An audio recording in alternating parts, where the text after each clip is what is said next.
今天废话不多说，直接给大家解说一场赛马比赛。欢迎来到特别赛季的赛马比赛，赛 cosplay 马。首先介绍一下我们的参赛选手，1号是水手福马，但这匹马立马是匹公马；2号是双马尾的女扑马，但它的主人居然是个女装大佬。3号是一位苦修10年医术的医生，而他的马是一位兽医。4号公主马，操作他的会是他的白马王子吗？5号服务生马，他的口号就是没有利润哪来的服务呢？6号是一匹每天加班的普通上班马，它是内层一匹马的。现在选手们都跑过了弯道，领跑的是水手福马，女扑马紧跟其后，排在第3的是服务生马，然后是自带2毛钱特效闪闪发光的公主马。服务生马的公文包突然掉了，他二话不说跑回去捡，跑出了画面外。女扑马加速了，他能不能超过水手福马呢？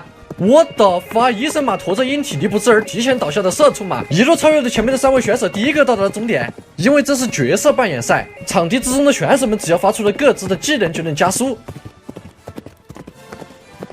现在是第2场比赛，领跑的还是水手福马，女扑马紧跟其后，排在第3的是服务生马，然后是自带2毛特效闪闪发光的公主马，医生马跟体力不好的社畜马。服务生马的公文包突然掉了，他二话不说跑回去捡，跑出了画面外。女扑马突然竖着走，此时垫底的社畜马竟然以同样的姿势追了上来，他们突然出起了石头剪刀布啊！可是他们是2匹马呀，只能出驼子啊！我的发！现在是第3场比赛，还是跟之前一样的情况。医生马加速了，他超过了公主马，他能否一路向前超越前面几匹马呢？我的妈耶！自带2毛钱特效闪闪发光的公主马和社畜马手拉手并着双腿交叉竖着走，其他选手都为他们让开了路啊！他们同时到达了终点，这就是平局。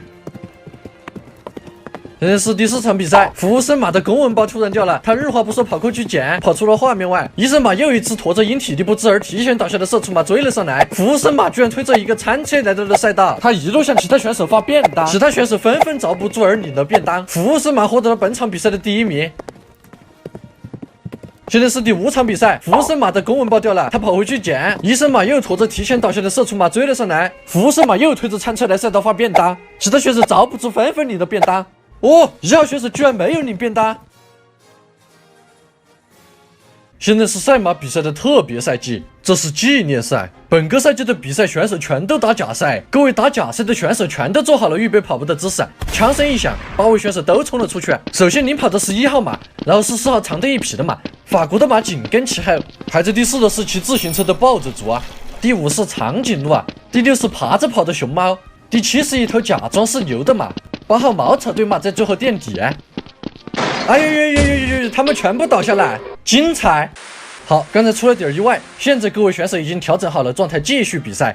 法国马跑起来了，大家都跑了起来。8号茅草堆马突然闪架，抱着猪开始飙自行车，但是他飙不动了，直接倒下。假装是牛的马的头突然升天了，然后掉下来砸死了该选手。法国女选手开始抽打她的纸盒子马来加速啊，熊猫爬着爬不动了，直接倒下。长颈鹿的脖子也甩不动了，长得一匹的马还在变长，然后意外倒下。1号马竖起来跑，但是他站不稳，意外倒下。6号选手突然兴奋地甩起长颈鹿的脖子，他不小心挡到了法国女选手的视野，导致他意外倒下。恭喜6号选手获得了本场比赛的胜利。现在是第2场比赛，8号茅草马刚一起步就直接倒下，抱着猪开始飙车，然后直接倒下。假装是牛的马的头升天，掉下来砸死了该选手。熊猫爬不动了，然后意外倒下。长得一匹的马在变长，然后它没有那么长，然后意外倒下。1号马竖起来跑，然后它站不稳，意外倒下。快到终点了，6号选手兴奋地甩起长颈鹿的脖子，熊猫突然滚回来了，法国马吓了一跳，然后意外倒下。长颈鹿也被吓了一跳，然后意外倒下。熊猫获得了本场比赛的胜利。现在是第3场比赛，依旧跟之前一样，只剩下长颈鹿和法国马。快到终点了，法国马把纸盒子扔了，直接马都没有了，跑到了终点，精彩！好，现在我们转到赛马比赛表演的新娱乐项目——道具赛。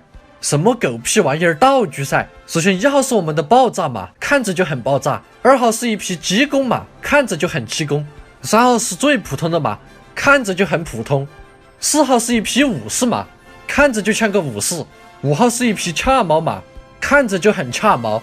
好，现在他们都整装待发，枪一响，5位选手都飞奔出去。领跑的是我们的爆炸马，果然很爆炸。最普通的那匹马想要超车，但是没有超到。我们的比赛也即将进入第2个阶段，选手们都进入了道具箱。那么他们能拿到什么样的道具呢？爆炸马拿了一对高跷出来，最正常的选手居然拿到了一个板凳儿，板凳儿有什么用？50码穿了一个溜冰鞋出来，济公马骑着独轮车，哇，凶猛马踩着一个棍筒，速度十分快。看到他，哦不，5号选手摔下来了，他举身子呆坐在地面上，然后他就放弃比赛了。此时距离终点还近了2号骑独轮车的选手，此时他却突然方向感失灵，骑着骑着就骑出了画面外，才高跷的摇滚马获得了本场比赛的第1名。现在是第2场比赛，目前排在第1的还是1号爆炸马，他是否能保持上一局的稳定发挥呢？选手们进入道具箱了，这一次又会出现什么样强有力的道具呢？1号爆炸马又率先冲出来，他获得了一个滑板。最垃圾的那匹马道具竟然是一个老年椅，那就没办法，他只能坐在这里原地摇来摇去了。5号凶猛马踩在了球上也进入了赛道，他实在是太快了，刚出来就把所有选手甩在了后面，然后他就从球上摔下来了，然后他就放弃比赛了。究竟是谁会赢得这一场的比赛呢？我的妈！突然路过一只济公马踩着平衡车，看来他一直都潜藏在后面，猝不及防地获得了本场比赛的胜利。好，我们来看这一场比赛，选手们进入了道具箱，这次不知道他们又会拿到什么样的道具。5位选手相继而出啊，大家的道具和之前都一样，除了50码踩着一个撑杆跳，5号凶猛马也踩在了一颗球上进入了赛道，他实在是太快了，然后他就从球上摔下来了，然后他就放弃比赛了。我靠！哇，他一下子跳到了天空当中，然后掉下来直接获得了第1名。依旧是1号摇滚马领跑，各位选手都进入了道具箱，这一次会不会出现意外呢？